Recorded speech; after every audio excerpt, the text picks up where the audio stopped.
Olá, turma, sejam bem-vindos à primeira aula da disciplina de Bases Biológicas da Resposta ao Estresse.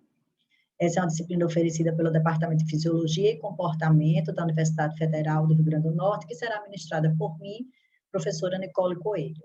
A aula de hoje nós vamos conversar um pouco sobre a história da resposta ao estresse e a teoria da alostase.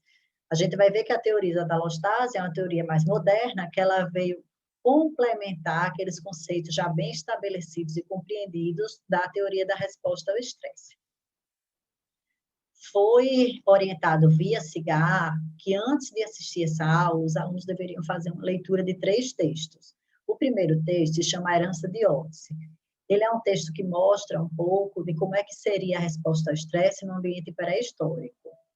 O segundo texto, O Estresse Faz Bem, é uma entrevista com Bruce McKeeven, que é um professor e pesquisador americano e um dos principais teóricos hoje na área da teoria da alostase. O terceiro texto se chama Por que as Zebras Não Têm Úlcera, também é uma entrevista com outro professor americano chamado Robert Sapolsky, grande teórico na área da resposta ao estresse. Então, nós vamos começar aqui fazendo uma questão. O estresse é um fenômeno recente da vida moderna? Nós tendemos a associar o estresse com situações que nos demandam mais energia, mais concentração, às vezes nos causa um pouco de ansiedade, medo ou até mesmo tristeza. Quais seriam essas situações? Situações de excesso de trabalho, situações de insegurança, situações de excesso, por exemplo, de demandas de estudos, até conflitos sociais, uma maior demanda social, por exemplo, provocada pelas exposições nas redes sociais, algumas doenças, sejam elas físicas ou doenças mentais. Também temos a questão do trânsito e deslocamento nas grandes cidades, a poluição. Então, todos esses fatores, que são fatores inerentes à vida moderna, eles são associados rotineiramente à palavra estresse. Mas será que o estresse é realmente um fenômeno recente da vida moderna? E é isso que o texto A Herança de Otzi começa a introduzir. Na verdade, o estresse, ele já estava presente nos nossos antepassados. O Otzi seria um homem, né, da idade do gelo, e que o texto mostra, né, que uma análise do seu cadáver, né, mais especificamente da unha do Otzi, ele demonstrou que nos últimos tempos de vida, a gente não sabe especificar quanto tempo, mas no último tempo de vida do Otzi, ele possivelmente estava exposto a agentes estressores, porque o corpo dele mostrava alguns sinais, né, de demandas energéticas altas que são associadas à resposta ao estresse, como nós vamos ver nas próximas aulas. Então, sim, na verdade, existia já resposta ao estresse na pré-história. Os nossos antepassados, eles sobreviveram e evoluíram graças à resposta ao estresse, que, como o texto muito bem ilustra, é ela que disponibiliza energia e aptidão mental para que os desafios ambientais eles sejam vencidos. Que naquela época, na pré-história, quais eram os desafios ambientais? Era a saída para a caça, ou a proteção contra um predador. Então, o Otzi e todos os seus, né, companheiros, eles precisavam ter uma resposta rápida, que o texto mostra, né, ilustre, que a gente chama de resposta de fuga ou luta, que é a resposta ao estresse. Então, a resposta ao estresse, ela já existia nos nossos antepassados, e não só nos nossos antepassados. A resposta ao estresse, ela está presente nos animais, e dentro dos vertebrados, ela é fisiologicamente conservada, ou seja, ela é muito similar. A resposta ao estresse do peixinho é muito parecida com a resposta ao estresse dos humanos, e por isso que diferentes espécies animais podem ser usadas como modelos em estudos sobre estresses e doenças associadas ao estresse, sejam psicopatologias ou doenças físicas. Os roedores, eles são os principais modelos animais de estudos de estresse, mas temos também estudos de estresse com peixes, por exemplo, esse peixe, essa espécie aqui se chama zebrafish, e também com primatas não humanos. Na UFRN existem laboratórios que desenvolvem estudos de estresses e doenças associadas ao estresse com esses modelos animais, com roedores, com zebrafish, e com o primata não humano, que é o saguim. Além disso, outras situações interessantes que nós podemos ilustrar a presença da resposta ao estresse entre os animais é a questão do melhor manejo, por exemplo, do gado, para que a carne consumida por nós, ela tenha melhor qualidade, né? Seja menos tóxica e livre de estresse. Então, alguns manejos que vai desde melhoras nas habitações, melhora no tipo da alimentação e até no abate do animal, né, reduzem o estresse e melhoraria a qualidade dessa carne.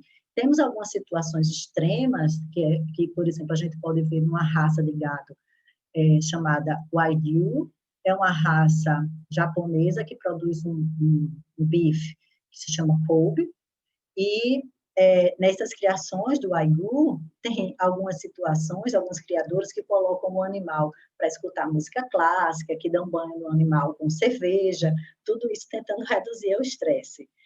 Esses últimos procedimentos, né, musicais e tipo de banho com cerveja, alguns eu acho que até com espumante, os pesquisadores não chegaram à conclusão ainda se realmente reduz o estresse, mas outros procedimentos, desde a habitação até o abate, sim, eles são importantes para a redução do estresse. Outro fato interessante é uma nova área aqui, dentro, vocês podem ver nesse livro, uma nova área da veterinária que usa alguns fármacos, né, utilizados para tratamento, por exemplo, de depressão e ansiedade, para reduzir sintomas de depressão, de ansiedade, principalmente em pets. Né? Então, além da utilização dessas medicações, existem também algumas intervenções cognitivas comportamentais, muito mais comportamentais nesse caso, que tentam reduzir, então, esses sintomas de ansiedade, né, e de depressão, de estresse nos pets, mostrando que eles também têm uma resposta ao estresse. Então, a resposta ao estresse, ela não é exclusiva da vida moderna humana. Existe, sim, né, inclusive está exacerbada, mas é uma resposta que ela vem dos nossos ancestrais e também, né, evoluiu entre os animais. Aqui nós temos algumas ilustrações de que o estresse, ele vem acompanhando a evolução humana. Então, a gente tem o texto que mostra, né, como era o estresse no ambiente pré-histórico. Temos aqui algumas indicações pela mitologia grega, mitologia romana, que o estresse estava presente naquelas sociedades que tentavam ilustrar esse fenômeno através da mitologia, por exemplo, o complexo de Atlas. Atlas era um titã que foi condenado por Zeus a levar o mundo nas costas, e aí ele sentia o peso, né, de carregar o mundo e o céu também nas costas, e aí ele andava inclinado, sentindo todo esse estresse, esse peso. Temos o exemplo de Hércules e Hidra, e as várias cabeças da Hidra que Hércules tentava exaustivamente eliminar, e ela reaparecia, pode ser interpretado como diversas fontes de agentes estressores, até que no fim Hércules consegue eliminar todas as cabeças da Hidra e matá-la, através de uma estratégia de queimar, né? Ele cortava a cabeça e depois queimava, fazendo uma cicatriz. Então, seria outra forma, né, de representar o estresse através da mitologia. Temos um livro já aqui muito interessante, de 1915, uma literatura que mostra, que fala sobre a história de um caixeiro viajante que acorda e se transforma em um inseto decorrente do estresse, né, do seu ambiente de trabalho e do seu ambiente familiar. Então, Kafka, A Metamorfose, é um livro muito conhecido e que traz, né, já a presença dessa resposta ao estresse. Temos aqui várias obras, várias pinturas que mostram, né, situações de estresse, de tristeza, como o Edvard Munch e o Van Gogh, que, na verdade, tinham um processo depressivo bem forte. Então, turma, o que é o estresse? O conceito de estresse, dentro da biologia, surgiu pela primeira vez a partir de estudos do Hansel. O Hansel era um médico endocrinologista que tentava encontrar um novo hormônio ovariano. Mas, na verdade, o que os seus estudos levaram foi a compreensão de que o corpo, ele apresenta uma resposta inespecífica, padronizada a qualquer demanda favoráveis ou desfavoráveis que quebram com a homeostase. O que é que isso quer dizer? Ele fazia inoculações de diferentes soluções, algumas soluções mais concentradas com açúcar, outras mais concentradas com sal, até micro-organismos. Ele injetava nesses ratos tentando descobrir esse hormônio ovariano. Mas o que é que ele compreendeu é que, independente de qual fosse o desafio, no caso dele, de qual fosse a solução inoculada no roedor, o corpo tende a ter uma resposta padronizada em reação àquela inoculação. Então, após essas observações iniciais, o Seelig resolveu dar continuidade aos seus estudos, já um pouco decepcionado, porque estava compreendendo que ele não estava tendo sucesso na descoberta de um novo hormônio ovariano. Nesse momento, então, ele resolveu expor os ratos a outros tipos de estressores físicos, como natação forçada, corrida, mudanças extremas de temperatura. E o que é que ele observou? Novamente, a mesma resposta do corpo, aquela resposta padrão. Ou seja, ele concluiu que, independente de qual demanda fosse aplicada àqueles roedores, o corpo teria uma resposta padrão. Inicialmente, ele ficou muito desapontado com os achados, né, porque ele esperava descobrir um novo hormônio, e o que ele estava vendo era uma resposta padrão. Tá? Existem relatos de que ele entra num processo de tristeza profundo, mas é a partir desse processo de tristeza que surge a ideia e a compreensão que, na verdade, o corpo tinha uma resposta aos desafios, que ela era padrão e que ela servia, então, para ajudar o organismo a eliminar aquela demanda. Naquele momento, uma demanda física. Hoje em dia, a gente compreende que essa demanda pode ser física, pode ser psicológica e pode ser social. Então, aqui, o termo estresse, ele surgiu pela primeira vez na física. Na física, existe o termo distress, que significa uma força, uma tensão que você exerce sobre um material, e o termo strain, que seria a reação do material, né, a essa força. Então, seria uma deformação sofrida por um metal maleável à força externa, que seria o distress. Quando o Seelig tentou trazer o termo stress da física para a biologia, ele, na verdade, ele queria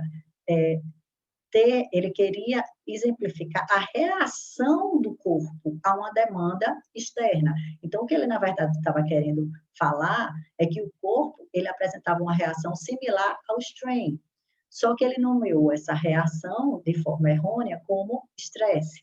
Um tempo depois ele foi questionado sobre isso, mas como o termo já vinha sendo bastante utilizado, né, ficou, então, o termo estresse para a reação do corpo a uma demanda externa que quebra com a homeostase. Só que isso leva a uma confusão, né, desde a época do Seelig até hoje. Então, muitas vezes o termo estresse, ele é empregado como o agente estressor. O que seria o agente estressor? Essa demanda que quebra com a homeostase.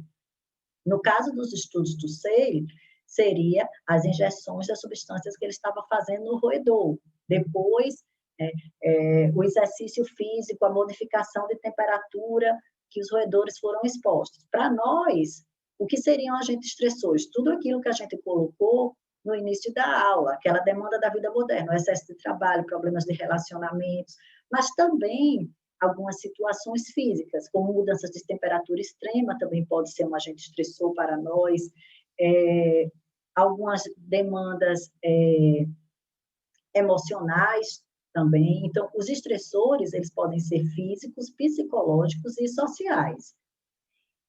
E a resposta fisiológica seria a resposta do corpo, que a gente vai estudar em seguida, a esse agente estressor. Então, tanto o agente estressor pode ser chamado de estresse, como a resposta fisiológica pode ser chamada de estresse.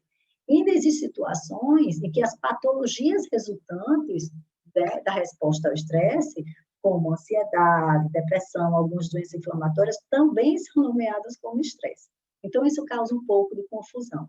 Mas, para a gente ir de acordo com o criador da teoria da resposta ao estresse, para nós, aqui nessa disciplina, o termo estresse ele vai ser utilizado como uma resposta fisiológica. Toda vez que a gente quiser falar de estressor, né, do agente que quebra com a homeostase, que induz a reação, nós vamos usar o termo agente estressor para facilitar. Então, o estresse, ele é bom ou ele é ruim? Ele é um mocinho ou ele é um bandido?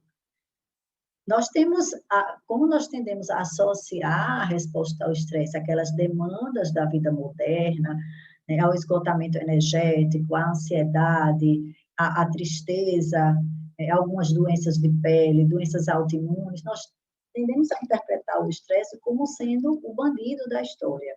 Mas eu acho que vocês, a partir da leitura, né, dos 3 textos propostos antes do início da aula, eu acho que vocês começaram a perceber que, na verdade, o estresse tem também um componente benéfico, inclusive é essencial. Como o texto A Herança de Ortiz mostra, o estresse ele foi essencial para garantir aos nossos antepassados a sobrevivência e a evolução da espécie, não só nossos antepassados, mas os animais de maneira geral.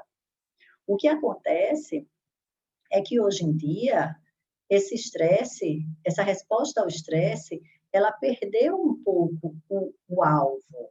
Ela funciona num ambiente muito diferente do qual ela foi criada e ela evoluiu.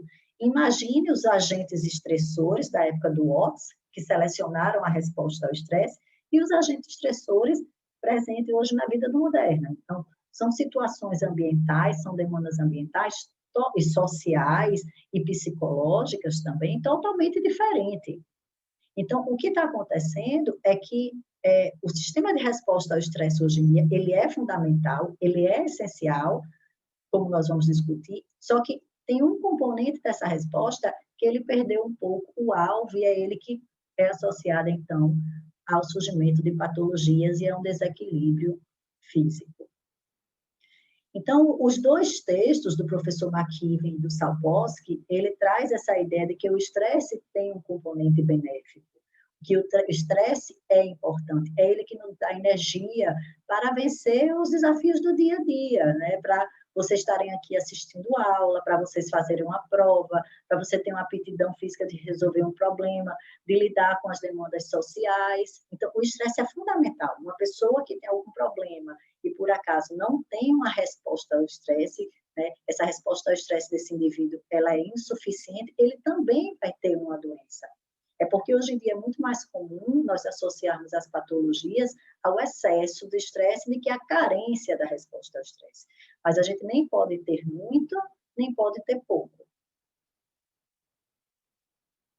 Além disso, outro fato interessante é que nós tendemos a associar o estresse apenas a situações que têm conotação negativa para a gente, e nunca as que têm conotação positiva.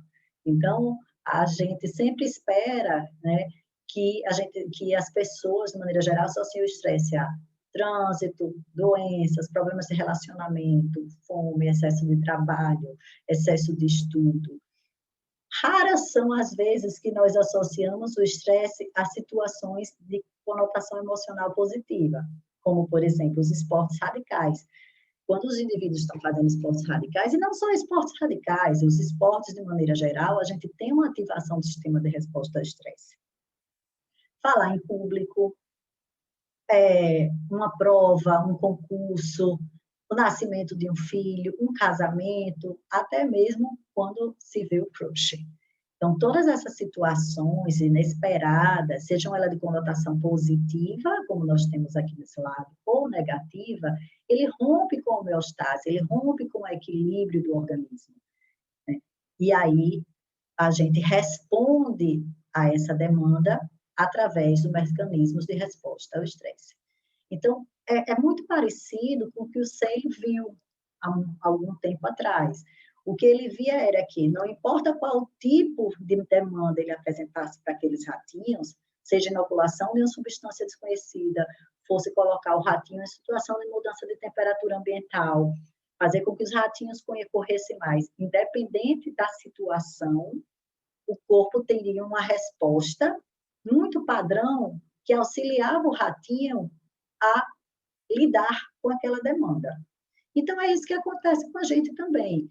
Independente de qual seja o agente estressor, seja ele de conotação negativa ou conotação positiva, se ele rompe com o nosso equilíbrio, o nosso corpo vai responder com os sistemas de resposta ao estresse e vai nos ajudar a resolver, a eliminar aquela demanda.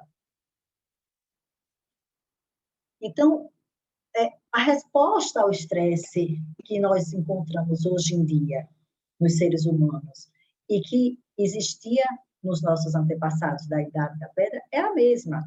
A diferença está, na verdade, nos agentes estressores que mudaram. Os agentes estressores daquele momento eram agentes estressores associados à proteção contra predadores, à busca por alimento, à migração, alguns conflitos sociais, né? Que é diferente dos agentes estressores de hoje em dia. Excesso de trabalho, trânsitos, insegurança nas grandes cidades, doenças crônicas, fome em algumas regiões do mundo ainda, problemas de relacionamentos. Então, a grande diferença é essa. E a gente vai ver que essa diferença no tipo e na frequência dos agentes estressores é que vem levando, na verdade, a resposta, uma parte da resposta ao estresse, a perder um pouco essa mira, né? A não conseguir atingir o alvo de maneira adequada. Então, turma, agora nós precisamos discutir um pouco sobre o que é a homeostase, já que todo o conceito de estresse ele foi construído em cima da teoria da homeostase. Mais uma vez, relembrando, o estresse é a resposta do corpo a alguma demanda que rompe com a homeostase do organismo. Então, a homeostase, a teoria da homeostase, ela foi criada pelo Claude Bernard em 1860, e, de maneira geral, o que esse pesquisador propôs foi que, apesar dos organismos vivos interagirem com o meio ambiente, com o meio externo, eles são capazes de manter um equilíbrio interno. Então, o que seria esse meio interno? Esse meio interno é, de maneira mais macroscópica, os músculos, órgãos e tecidos, e, de maneira mais microscópica, o líquido intracelular, que aqui a gente pode observar, o líquido intravascular e o líquido intersticial, que é aquele líquido que fica entre as células. Então, isso seria o meio interno, que deve estar em equilíbrio, mesmo que o organismo, aqui a gente está ilustrando os humanos, mas a gente pode ampliar esse conceito para outros organismos vivos. Então, a teoria da homeostase propõe que esse meio interno ele está em equilíbrio, apesar dos organismos vivos interagirem com o meio ambiente. E aí a gente pode perguntar, mas controlar o que nesse meio interno? Isso não foi proposto pelo Claude Bernard. Então, depois de um tempo, outro pesquisador, o Walter Cannon, em 1932, trouxe, então, propostas do que é que seria controlado nesse meio interno para manter essa homeostase. Hoje em dia, a gente sabe que alguns fatores são fundamentais e que devem ter um equilíbrio bem estreito no que eu quero dizer, bem constante, que a variação de alguns parâmetros, ela é bem pequena. Por exemplo, a temperatura, é necessário que seja mantida uma temperatura adequada no meio interno para evitar, por exemplo, a desnaturação proteica. O pH, existem diferenças de pH dependendo do órgão, do tecido, mas o pH específico daquela região também deve ser mantida para, por exemplo, o funcionamento adequado das enzimas. A pressão parcial dos gases, do oxigênio e do gás carbônico também deve ser mantido no equilíbrio estreito, possibilitando, assim, o bom funcionamento do organismo. Além disso, a concentração de vários íons e moléculas orgânicas. Aqui a gente pode ver o meio intracelular e aqui o fluido extracelular. Então, a concentração de diversos íons como sódio, potássio, cálcio, magnésio e outras moléculas orgânicas como glicose, aminoácidos, lipídios, devem ser mantidas em concentrações adequadas para o bom funcionamento de órgãos e tecidos. Além disso, essa concentração iônica e de moléculas orgânicas é importante, por exemplo, para a manutenção da pressão osmótica, né, que é responsável pelo controle do trânsito da água do meio intra para o extracelular e vice-versa. E não só isso, alguns íons, como sódio, potássio, cálcio, eles são importantes para determinar potencial de membrana, tanto de repouso quanto potencial de membrana de ação, né, gerando o potencial de ação, funcionamento do sistema nervoso. Então, tudo isso deve estar em um equilíbrio para que o corpo funcione de maneira adequada. E quem controla esse meio interno? Então, o controle do meio interno, ele é feito, ele é realizado por diversos hormônios e pelo sistema nervoso. Eles trabalham em conjunto, principalmente o meio interno é principalmente controlado pelo sistema nervoso autônomo, simpático e parasimpático. E esse sistema, né, o sistema nervoso autônomo, ele trabalha integrado com alguns hormônios. E aí, o que é que acontece? O que é que o Seeley propôs? Que, então, demandas podem ser esperadas ou inesperadas. A gente já sabe que essas demandas podem ter conotação emocional positivas ou negativas. Independente disso, desde que haja uma demanda sobre aquele organismo, que rompa esse homeostase, que rompa aquele equilíbrio, então se inicia a resposta ao estresse, se inicia a síndrome geral de adaptação. Então, o que é a síndrome geral de adaptação proposta pelo Seeley?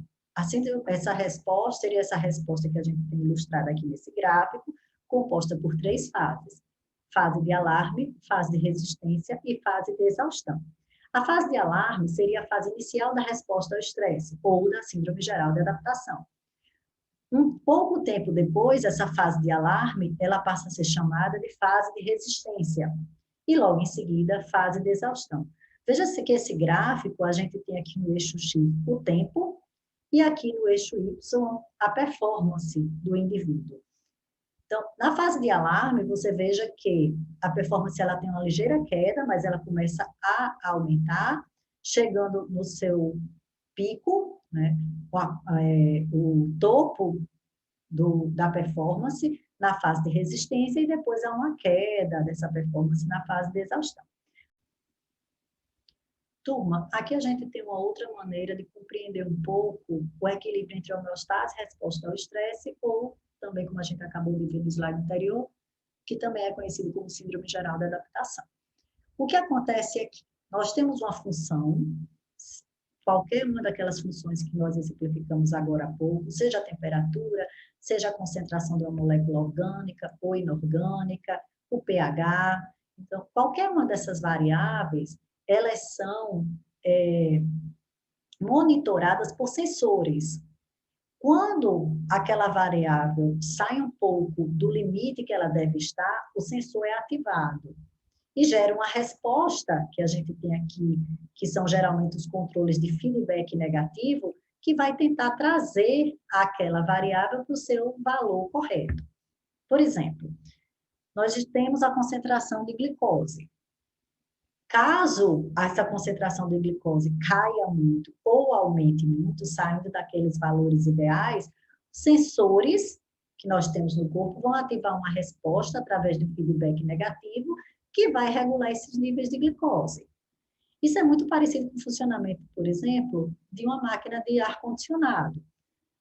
Existe no ar-condicionado um sensor, nós regulamos a temperatura, por exemplo, a 19 graus, 19 e 20 graus.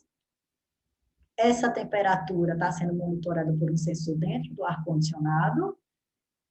Se essa temperatura sai, né, ou cai muito abaixo de 19, ou aumenta muito acima de 19, 20 graus, depende do quanto você regulou o seu ar-condicionado, o sensor vai disparar o compressor para reverter aquela variação. Por exemplo, se esquentou muito o quarto, o compressor vai entrar em funcionamento para que a temperatura caia um pouco e atinja 19 graus. Se esfriou muito o quarto, o sensor vai desligar o compressor para que a temperatura suba um pouco e atinja 19 graus. Então, isso são mecanismos de feedback negativo. Nós vamos rever esses mecanismos de feedback negativo nas próximas aulas. Hoje a gente está tendo só uma visão geral dos mecanismos, né, e do que é a resposta ao estresse. Mas voltando para cá, para essa ilustração, então nós temos uma variável fisiológica que é monitorada por um sensor. Esse sensor se identifica que essa variável saiu daquela faixa ideal, dispara um feedback negativo para tentar restabelecer aqueles valores. Então, isso aqui é o que a gente chama de um controle homeostático. Só que em algumas situações, o controle homeostático apenas não dá conta de trazer essa variável para os seus valores basais, para os seus valores de referência. E é nesse momento que entra a resposta ao estresse. Tá? Então, a resposta ao estresse ela é outro mecanismo que ajuda o corpo a restabelecer a homeostase. Porque o agente estressor rompeu com a homeostase e agora a resposta ao estresse está sendo ativada com a finalidade de eliminar aquele agente estressor e restabelecer a homeostase. Então, nós temos aqui essa seta aqui ilustrada em azul, que exemplifica a resposta ao estresse.